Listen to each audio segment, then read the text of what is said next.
Bueno, ahora estamos con Mariela, que nos va a contar un poco más sobre su trayectoria y también sobre el lugar que está ocupando actualmente.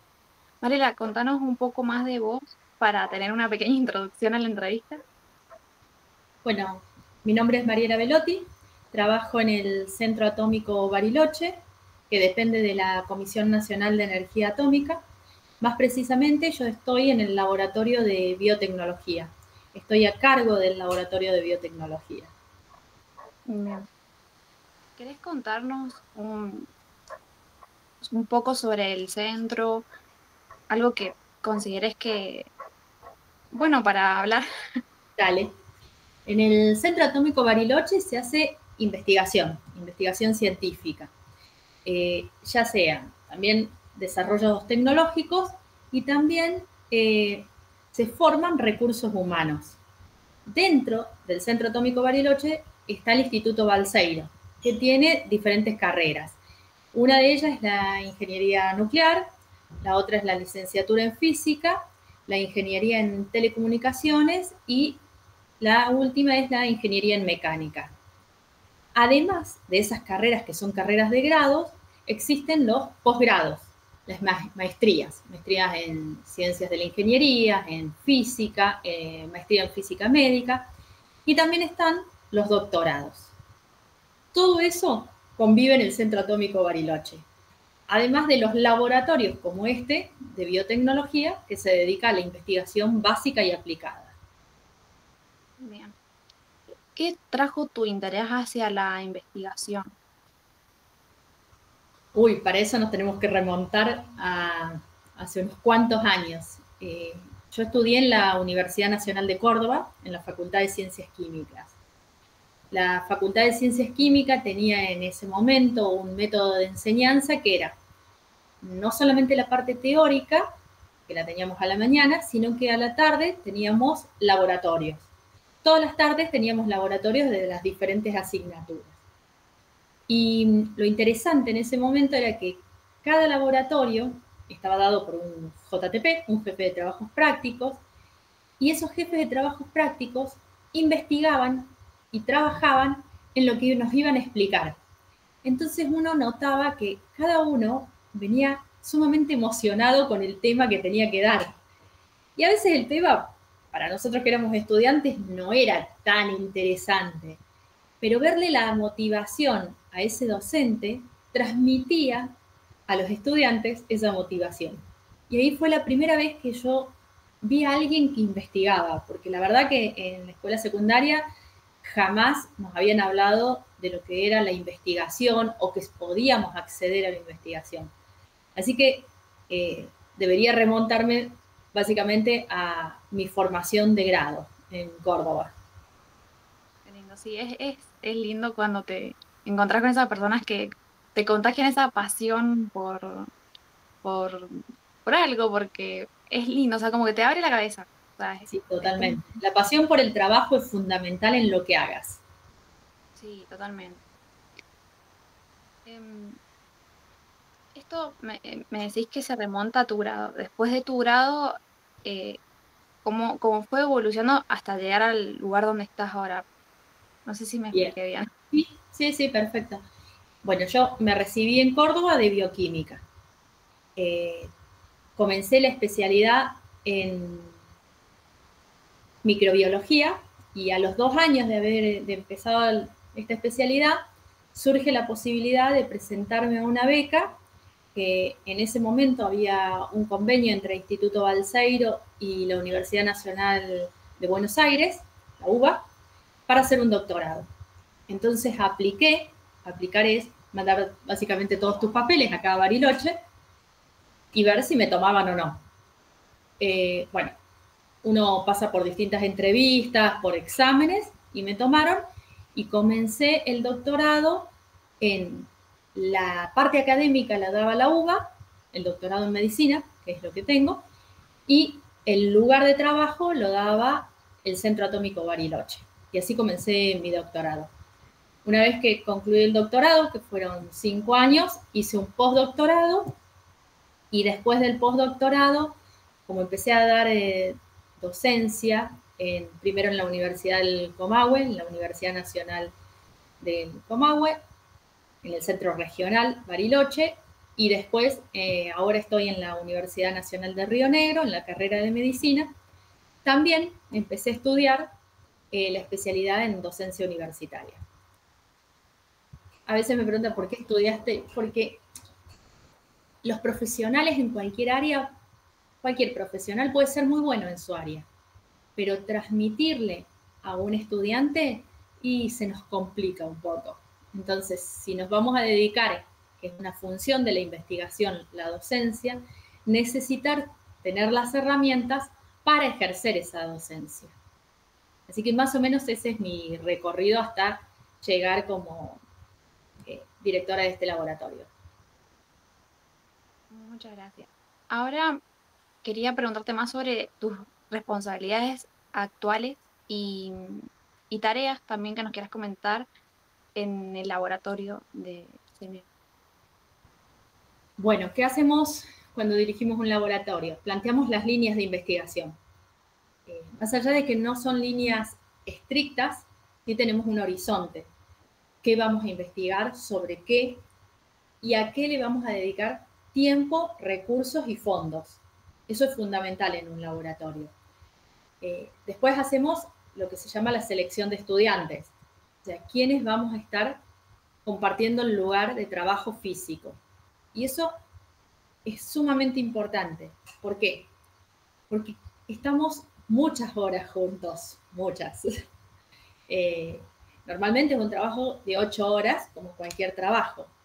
Pero en investigación, las 8 horas se pueden extender, porque a veces uno larga un experimento y no se puede ir a su casa. Y son las 2, las 3 de la mañana y estamos esperando los resultados.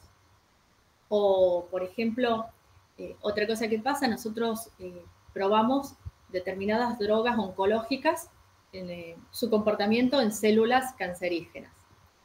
Y tenemos que colocar esa droga a una determinada hora. Por ejemplo, cada 8 horas. A veces nos toca 5 de la mañana. Entonces, la gente, el personal humano que forme parte del laboratorio, tiene que estar en concordancia con esta dinámica de trabajo. Formamos otra familia acá adentro. Sobre todo, además, como trabajo en el Centro Atómico Bariloche, que está lejos de todo, el 100% de las personas que trabajamos en el laboratorio no somos de Bariloche. Entonces, nuestras familias quedaron en nuestros lugares de orígenes. Y otra cosa que hacemos es buscar financiamiento. Empleamos bastante tiempo en eso porque nos tenemos que presentar a las distintas convocatorias con propuestas, competir con toda la Argentina y una vez que se gana la propuesta, nos asignan un presupuesto. El problema de los presupuestos es que, más allá de que uno puede estimar los gastos, cuando el dinero llega, que a veces llega 2 o 3 años después, y el equipamiento que iba a comprar ya no le alcanza, entonces hay como que reformular esos proyectos o programas de trabajo. Eso es más o menos lo que hacemos en el día a día.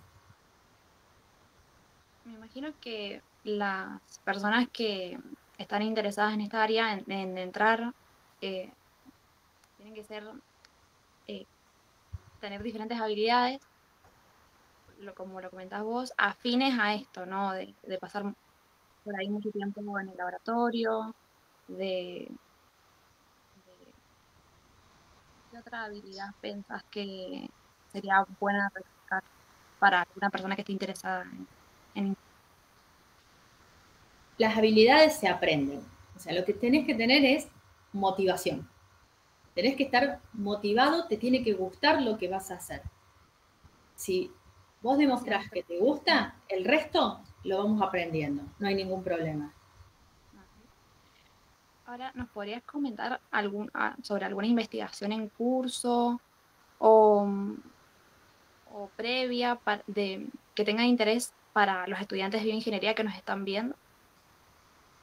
Mirá, justamente ahora estamos haciendo lo que se llaman ensayos de herida y cicatrización.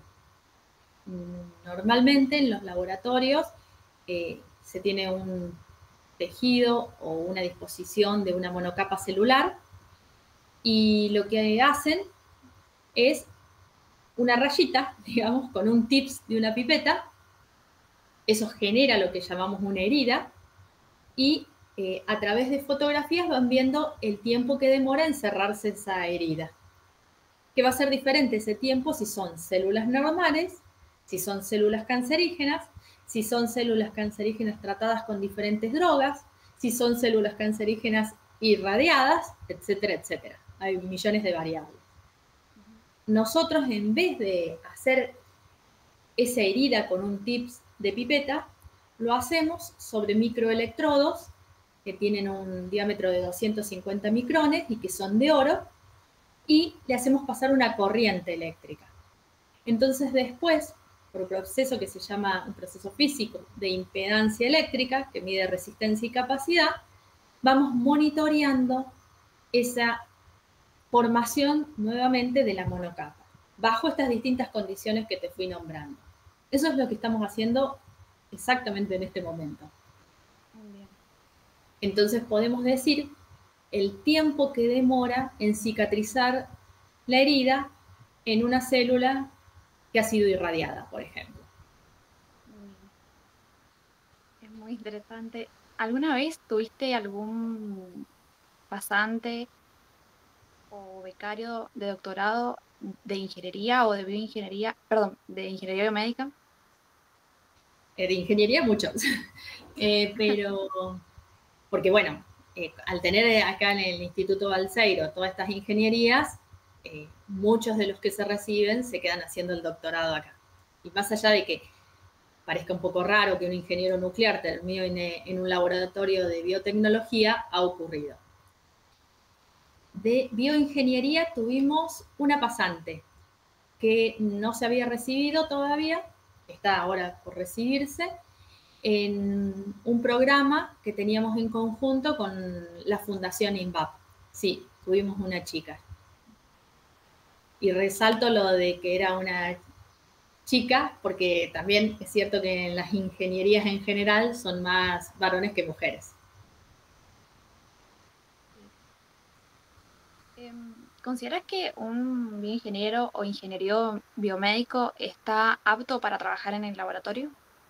Sí, totalmente, sí. Tienen el dominio de laboratorio, tienen las normas de bioseguridad que son muy importantes para trabajar, la metodología de trabajo, sí, perfectamente, perfectamente se puede adaptar. En este proyecto que nos estabas contando de cómo cicatrizaban las diferentes células, ¿nos contás más sobre el equipo de trabajo con el que estás o cómo está conformado en el equipo, los profesionales que están involucrados? Aquí hay dos estudiantes, ambos son de licenciatura en física, que tienen una beca de CONICET para hacer el doctorado. Uno de ellos es licenciado en física, hizo la maestría en física y ahora está haciendo el doctorado en física. Es egresado del Instituto Balseiro y es de Rosario. Después tenemos otra que es licenciada en física, hizo la maestría en física médica y es de San Luis y está haciendo el doctorado con una beca CONICET también en física. Y el tercero es un médico, es un magíster en medicina, pediatra y es también especialista en cuidados paliativos y está haciendo también su doctorado, pero en la Universidad Interlatinoamericana. Esos serían los tres estudiantes de doctorado. Y después, como te conté antes, que hice la especialidad en docencia universitaria, tengo dos profesionales que están haciendo en este momento su trabajo final en la especialidad en docencia universitaria relacionado con biotecnología y salud. Por eso es que están acá. Así que ese es el plantel del laboratorio en este momento. Este plantel va cambiando todo el tiempo, porque imagínate que tenemos estudiantes de grado que hacen su trabajo final, dura 1 año. Estudiantes de maestría que hacen su trabajo de maestría, 2 años. Estudiantes de doctorado que hacen su doctorado, que son 5 años. Como que La población, depende en qué momento del año me preguntes, tenemos más o menos gente. Es dinámico, está bueno, Es dinámico. porque así me imagino, Los conocen diferentes estudiantes de cosas. grados se recibieron hace 2 semanas, digamos, pero ya no están más en el laboratorio. Está bueno. ¿Tenés algún objetivo académico adicional que tengas pensado para el futuro? O no sé, a lo mejor algo, una maestría o especializarte en algo que te quedó pendiente. Y me parece que, como mencioné antes, los investigadores, además de ser investigadores, tenemos la otra faceta que es la universitaria, la de dar clases en las universidades. Y me parece que, mejor dicho, estoy segura que no estamos capacitados desde el punto de vista de la didáctica. Entonces, más allá de que hice la especialidad en docencia universitaria, ese es un campo que tengo que seguir explorando, el de la didáctica en la enseñanza universitaria. A mí la verdad me parece muy interesante y en lo cual estoy de acuerdo con lo que comentás, porque es verdad, muchas veces es una persona que está muy calificada académicamente, pero al momento, en un congreso, por ejemplo, eh, que no es necesariamente una universidad tiene que compartir como su información o lo que fuera. Y también, o sea, conozco muchos profesores que tienen doctorados y que también dan clases en universidades, que son genios, porque la verdad da gusto escucharlos hablar porque se nota que saben un montón, pero es lo que hablábamos recién. Por ahí se olvidan que hay simples mortales como nosotros, estudiantes, que la atención la tenemos y se nos va y es sin querer porque en realidad no lo hacemos a propósito y el profesional sigue hablando y cuando volvés ya te perdiste una parte y tienes que volver a ver cómo te acomodas para seguir el hilo. Es verdad, está muy bueno que estás comentando porque me parece que es re importante. ¿Vos esto lo ves seguido que esto que estamos hablando o pensás que, o sea, seguido en qué caso? Que por ahí se le da mucho enfoque a lo académico, pero no a la manera de transmitirlo para que otra persona que es ajena a eso entienda y se motive, ¿no? Justamente lo que estamos hablando. Sí, es casi como una normalidad en la educación superior. Eh, los docentes son buenos profesionales, pero no tan buenos docentes. Sí, sí, es verdad. Y es verdad que también es muy difícil, o por lo menos a mí me pasa cuando doy un tema, explico un tema en un final, pero es muy difícil encontrar las palabras, ¿no? Para darte a entender. Está bien, no es lo mismo porque está frente a un profesor que sabe mucho, ¿no? Lo va a entender.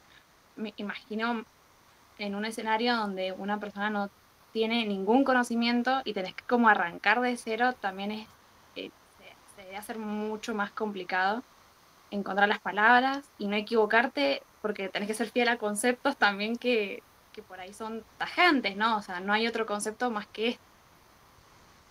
No sé si nos podés comentar algo o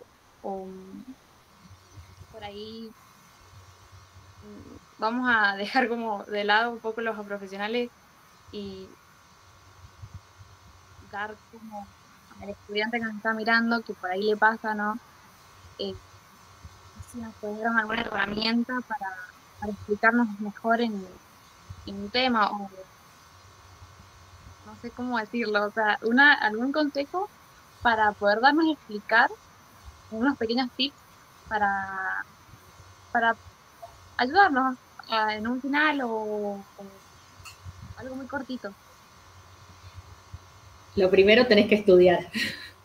Se nota, rápidamente se nota. Es muy fácil darte cuenta cuando alguien estudia y está nervioso o cuando alguien la quiere cancherear. Es muy fácil.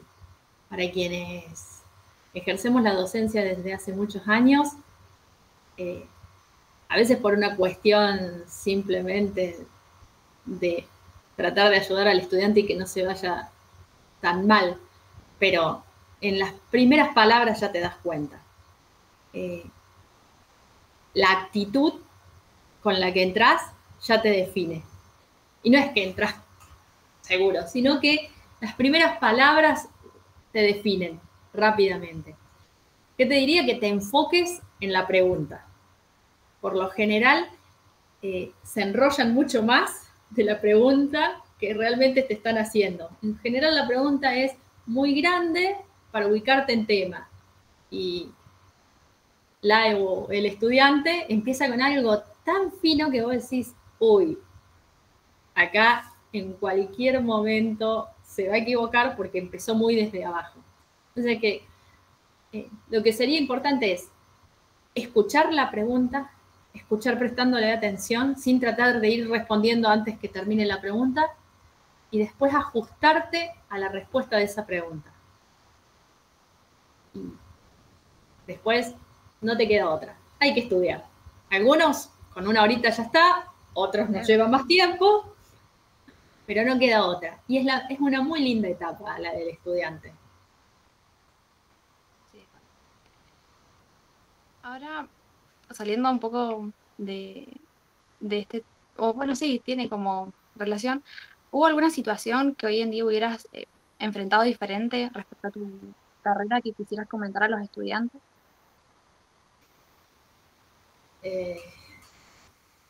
Supongo que a todos en su debido momento nos pasa lo mismo.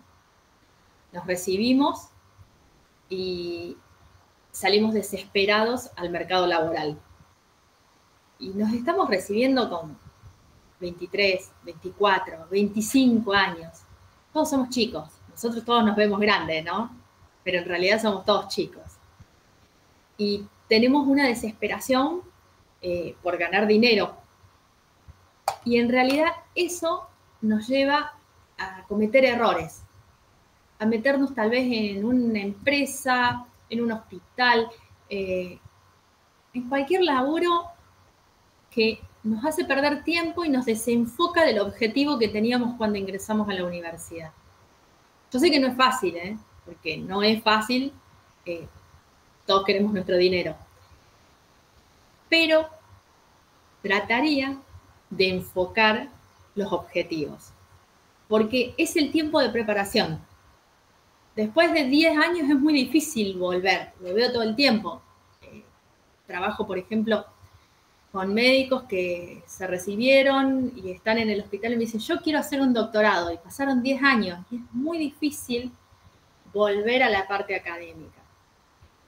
Por el contrario, cuando vos estás en la académica, estás en tu carrera de grado, quedarte 3 años más, que aunque parezcan mucho, son nada en el camino de la vida, te forman y te dan una fortaleza que te va a servir mucho más en tu futuro. Entonces, sería que lo pienses de meterte en el primer trabajo que encuentres. Sí, podés hacer cualquier trabajo para conseguir el dinero, para seguir formándote. Pero esos 3 o 4 años después que te recibís, sería importante que te formes porque se capitaliza mucho esa formación de posgrado, digamos. Es muy interesante lo que decís, es verdad, por ahí queremos todo ya, ¿no? Salís, querés tener el trabajo soñado que te encanta, que te apasiona y además pero es verdad que todo lleva un tiempo y sí, hay una frase que por ahí está muy cliché, pero creo que es cierto, es que si vos amás de lo que trabajás, no vas a trabajar un solo día en tu vida y me parece que es como importante, pero para eso hay que no tomarse un tiempo y decir, bueno, a ver, ¿qué me interesa? ¿En dónde me voy a meter? ¿Qué voy a hacer? ¿No? Esto que yo te decía que en el laboratorio pasamos muchas horas, no es que alguien te diga, te tenés que quedar hasta las 5 de la mañana, no, es que estás y a veces te das vuelta y decís, ¿qué hora es? Son las 12 de la noche, no pasan más ómnibus. No te das cuenta, estás muy comprometido con lo que haces, te gusta lo que haces, en el momento que vos, no sé, estás preparando la charla final de tu doctorado, estamos todos en el laboratorio y no importa que no sea afín de tu tema, pero estamos todos, porque ahí no solamente se doctora ese estudiante, sino atrás de él está su familia, está toda la comunidad, porque todos pagamos impuestos, estamos todos los compañeros de laboratorio, porque pasamos 5 años viéndolo, el día que estaba contento porque le habían salido las cosas, el día que estaba amargado y se enojaba con todo el mundo, o sea, vamos todos de la mano hasta el producto final. Y después muchos se quedan y otros se van. Muchos se van afuera y otros se vuelven a sus provincias porque extrañan su lugar de origen. Claro, sí, es verdad. Además de la motivación, ¿no? Que creo que es combustible para todos, ¿qué otra habilidad o aptitud consideras importante que una persona que está interesada en investigación requiera, ¿no? El sobreponerse de la frustración.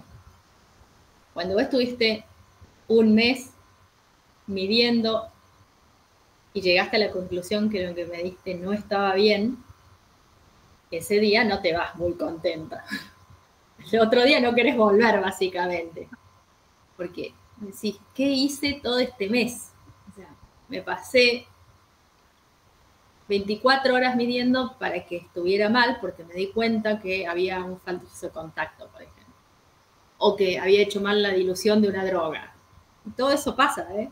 No es, nos pasa en la diaria. Entonces, el sobreponerte a la frustración es sumamente importante. El no bajar los brazos cuando los reactivos no llegaron y vas a tener que cortar ese trabajo que estás haciendo.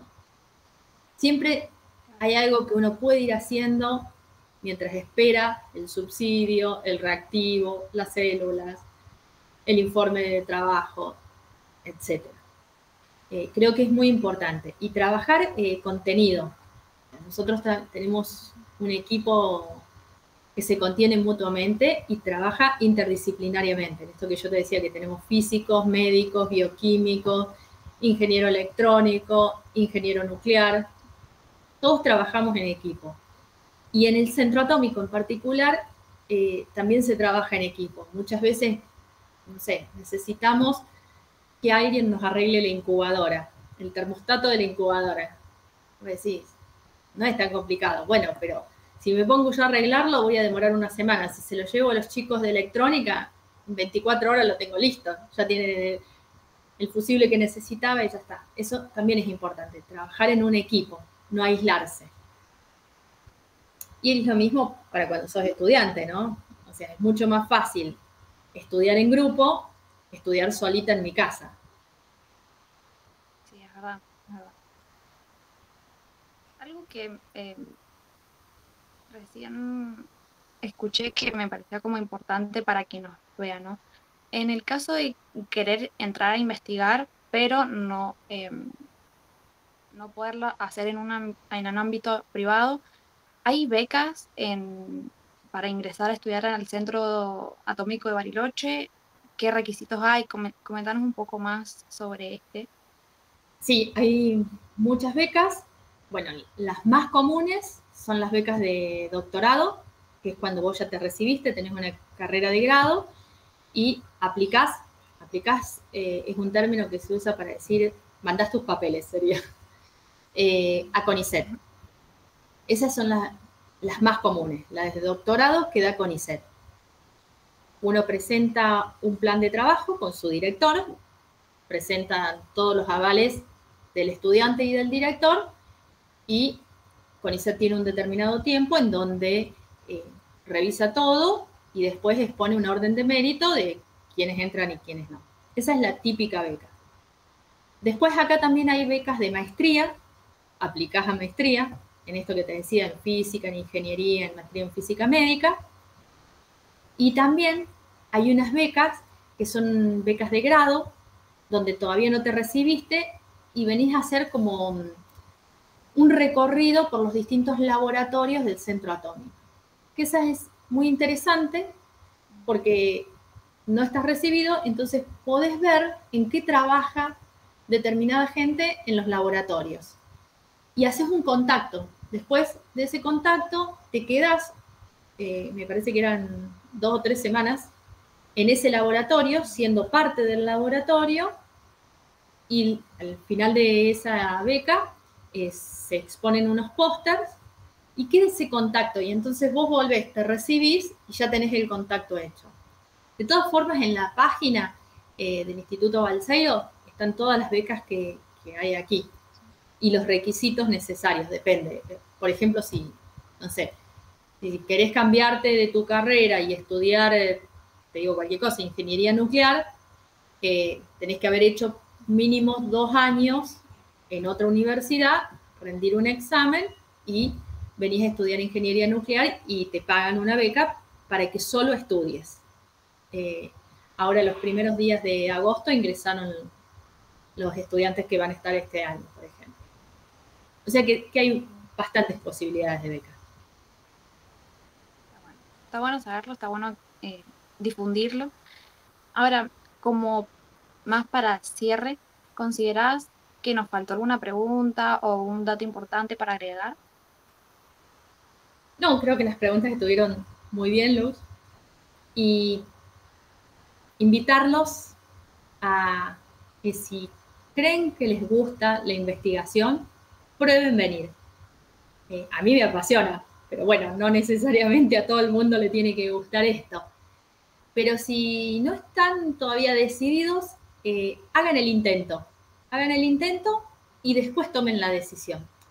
No es selectiva, no es para unos pocos. Solo algunos pueden ser investigadores, solo genios. No. Solo aquellos que perseveramos en el tema, digamos. Pero no necesitas genios. Necesitas gente trabajadora como cualquier trabajo, ¿no? Como cualquier trabajo que se desarrolla en la sociedad. Y que Está bueno saberlo porque uy, perdón.